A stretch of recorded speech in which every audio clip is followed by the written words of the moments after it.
Channel में आपका स्वागत है। और आज हम इंफॉर्मेशन सिस्टम फॉर मैनेजर्स के चैप्टर 9 के ऊपर डिस्कस करेंगे।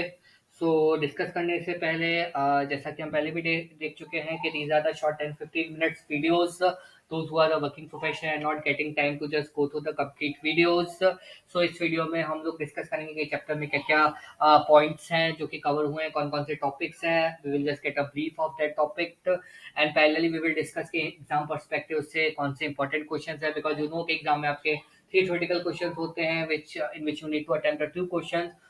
इस चैप्टर में कौन से इंपॉर्टेंट क्वेश्चंस है from exam perspective and parallelly कुछ एक टॉपिक्स है जो कि एमसीक्यू क्वेश्चंस के अकॉर्डिंगली इंपॉर्टेंट है। We will discuss that as well, right.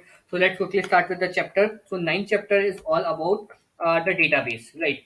Database is all about, सभी को आपको I think most of the people knows दोस्त इवन फ्रॉम द आईटी और नॉन आईटी बैकग्राउंड की डेटाबेस क्या है। डेटाबेस इज बेसिकली आपका एक स्टोरेज हो गया। स्टोरेज जो है वो आपका इनबिल्ट भी होता है, स्टोरेज जो है वो आप एक्सप्लिसिटली भी आप प्रोक्योर करते हैं, सर्वर्स के अंदर भी होता है। ऑब्वियसली अगर आप कुछ भी चीज यूज कर रहे हो ना, मोबाइल भी यूज कर रहे हो, रिक्वायर सम स्पेस, सम डेटाबेस, राइट, जहाँ पे आपका सारा डेटा स्टोर हो गया, राइट। डेटाबेस जो है वो बहुत पुराना कंसेप्ट है जहाँ पे आपका डेटा होता है, डेटा से आप इंफॉर्मेशन रिट्रीव करते हैं। These are the certain things. Database के लिए इट्स इम्पोर्टेंट टू अंडरस्टैंड के डेटाबेस के अंदर क्या क्या फीचर्स होते हैं and parallelly these forms the challenges as well, right. अगर हम कुछ एक चैलेंजेस की बात करें डेटाबेस मैनेजमेंट के अंदर, सबसे पहला आपका आता है कि डेटा इंडिपेंडेंस, राइट। डेटा जो है आपका इंडिपेंडेंट होना चाहिए, but yes for some cases which is required a dependency of one data to the another data, right. Obviously suppose मैं अगर कोई एक स्टूडेंट की एक इन्फॉर्मेशन स्टोर कर रहा हूँ, स्टूडेंट की एक जगह में स्टोर कर रहा हूँ name, roll number, father's name, mother's name, address. दूसरी जगह में स्टोर कर रहा हूँ roll number and its certain marks. Obviously roll number जो है वो आपका आपस में लिंक होना चाहिए from the primary key, right. This is all about data independence. Then is reduce data redundancy. Obviously data की आपकी redundancy नहीं होनी चाहिए. It's not like मैं जो suppose मैंने if I just put roll number and student name, तो मैं obviously रोल नंबर यूज कर सकता हूँ as a primary. It's not like मुझे सब जगह स्टूडेंट नेम भी यूज करना पड़ेगा। This causes data redundancy, right. And इसका मल्टीपल प्रॉब्लम्स और इससे राइजेस होती है, बिकॉज सपोज अगर किसी स्टूडेंट का नेम चेंज हुआ, राइट, सपोज किसी का नेम है मे बी एबीसी और एक्स वाई जेड, और suppose it is change from ABC to ABCD, right. Obviously जहां जहां पे हम उस नेम को स्टोर कर रहे हैं वह सब जगह हमें चेंज करना पड़ेगा, which from the part of the data consistency. आपका जो डेटा है that needs to be consistent, right. Then next is the data access. Access हमें किसको देना है, किसको नहीं देना। डेटा का लिमिटेड एक्सेस चाहिए। ऑब्वियसली इट्स नॉट लाइक कि मैं सारा डेटा सारे यूजर्स के लिए एक्सेस दूंगा। ऑब्वियसली आपका जो डेटा है, सपोज अगर मैं सैलरी की बात करता हूँ, तो अब किसी भी कंपनी की अगर आप बात करो, जैसे डेटा का एक्सेस है, राइट। ऑब्वियसली जो फाइनेंस वाले हैं they have the access of your salaries, but yes for your employees और योर फ्रेंड्स और colleagues don't have your that access, right. And similar way suppose अगर मैं कोई कोड की बात करता हूँ, like suppose if you are into the coding team, या फिर आप किसी और टीम में हैं, तो ऑब्वियसली आपसे उस टीम से रिलेटेड ही डेटा की इन्फॉर्मेशन होगी, राइट। तो एचआर से एचआर के पास एचआर से रिलेटेड इन्फॉर्मेशन होगी, मॉड्यूल स्पेसिफिक रहती है, right. Next is the data administration. Data administration simply means because data आप स्टोर कर रहे हैं, who will have that access, कि मैं उसको सिर्फ रीड कर सकता हूँ, मेरे पास राइट प्रिविलेजेस हैं, मैं अपडेट कर सकता हूँ, मैं डिलीट कर सकता हूँ। Obviously if you are project manager और एट सम लीड पोजीशन, या आप कंपनी के सीईओ हो, तो definitely have all the accesses, but yes you are a fresher और you are a trainee, so definitely you just only have the data. You won't be provided the right accesses in the live environment, right? It's that simple. Then managing concurrency. Concurrency is basically जहाँ पे आप data जो है वो आपका concurrent रहे, और आपका जो अपडेट है वो आपका आप अगर एक जगह अपडेट कर रहे हैं, then it needs to be reflected to all the servers, right? तो आपका concurrent डेटा रहना चाहिए, right? Then next is the managing security. Security is again हम पहले भी डिस्कस कर चुके हैं। आज के डेट में सारा डेटा आपका क्लाउड पे रहता है, it's important to understand its security part, के जहाँ पे जो आपके मॉलवेयर्स हैं या आपके जो क्रैकर्स हैं, हम उससे अपना डेटा सेफ रखें, right. Then next comes as the recovery from the crashes. बहुत बार ऐसा होता है कि सपोज आपका सर्वर क्रैश हो गया या कुछ कुछ पे इम्पैक्ट आ गया, तो इट्स इंपॉर्टेंट कि आप उसको कैसे रिकवर करते हैं। पहले भी देख चुके हैं कि कंसेप्ट होता है डीसीडीआर का, right?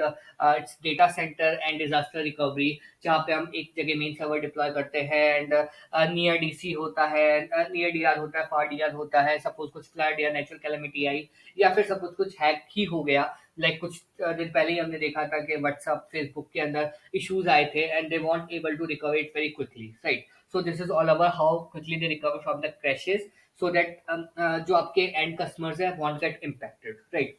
The next comes is the application development. तो application development is basically आप जो फैसिलिटीज दे रहे हैं या जो आप डेवलप कर रहे हैं उसमें डेटाबेस का कितना रूल है, कितना रिलाय हो रहा है, आप जो डेटाबेस में स्टोर कर रहे हैं वही आप फ्रंट एंड पे डिस्प्ले कर रहे हैं, कैसे वो चीजें आपस में लिंक्ड है, right?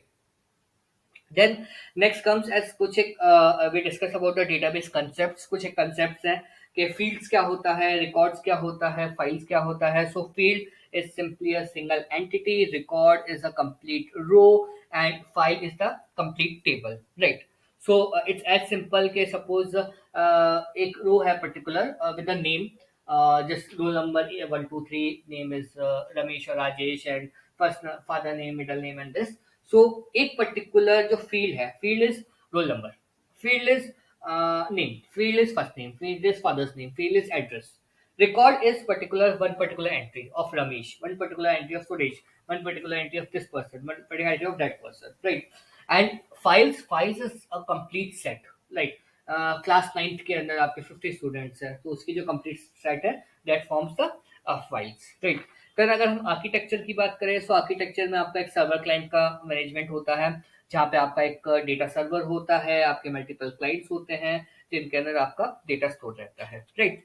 Then next is the data warehouses, जहाँ पे हम बल्क की बात करते हैं, जहाँ पे आप बहुत सारा data, multiple tons of, you can say terabytes of data हम स्टोर कर रहे हैं, that forms the part of the warehouse. Warehouse is, जैसा कि आप नेम सजेस्ट के, warehouse is a very big thing जहाँ पे हम बहुत सारा डेटा स्टोर कर रहे हैं। Maybe it's in the raw format but yes we are storing that data, that forms the data warehouse. And data warehouse से जब हमें कुछ डेटा रिट्रीव करना होता है then we just use the data mining techniques. It's simply mining, आप उसको निकाल रहे हैं डेटा को, data is in the raw format, आप उससे इंफॉर्मेशन निकालनी है, so we just need to mine that particular data, right?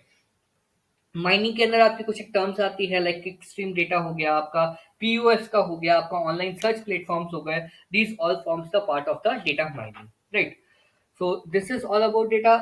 Then next comes as the big data. So this is an important topic from your exam theoretical question, right?